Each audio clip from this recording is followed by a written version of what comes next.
It makes you more adaptable, so that if you're very rigid and you're not used to change, improv forces you to use muscles that maybe you're not used to using. And focusing on others, again, it's a collaborative skill. So I think with improv, probably if there's one thing I think it's just really helpful for collaboration, which helps in both business and personal relationships. I think it helps you think on your feet. It gives you spontaneity. It makes you more conversational. Yeah, it can give you confidence. If you always say, well, I don't know what to say, well, you don't always have to know what to say, because, like at a party, you can let the other person talk. And you can just listen to them and say, wow, I can't believe you were in the Marines for 50 years. That must have been really difficult. And you can feed off of them and not feel like, oh my God, I have to talk about me all the time. So another thing about improv, you don't always have to be the star, and it shows you that you can just listen to the other person. Actually, this brings up another more advanced point for improv for tonight, and that is the idea of asking questions.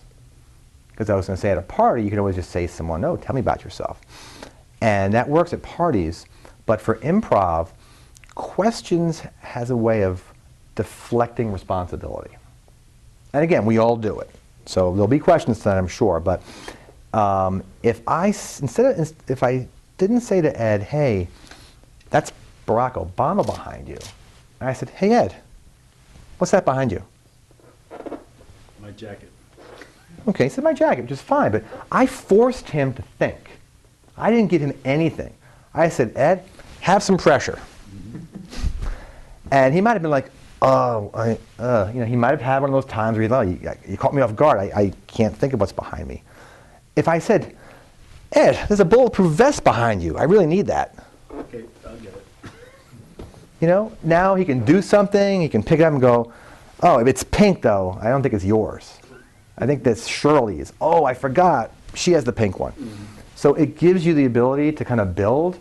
So the listening is great, but you don't want to listen by always asking questions like, oh, why are we here? Tell me about yourself. You want to give them gifts. So improv is a lot about, it's a little bit like, say ping pong or tennis. There's a lot of gift giving. And when you give someone a gift in improv, you're giving them material to work with. You're giving them a character, an object, a situation. Robin, I haven't seen you in 20 years. I can't believe it's been that long since high school. Yes, and you look so fantastic.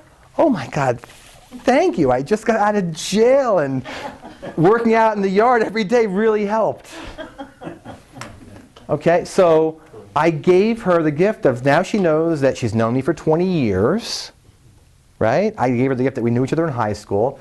She's like, hey, you look great. I'm like, okay, I'll say why. Why do I look great? Well, I've been working out in jail. And he also said, by the way, that I graduated high school 20 years ago. Yes. So that would be a gift. Or if I saw her and said, what are you doing here? Do I know you? I mean, you look familiar. You'll spend 5 minutes talking about how you look familiar. How do I know you? And the audience is just sort of like, why am I watching this, right? So you want to give gifts. You want to give endowments, objects, people, relationships.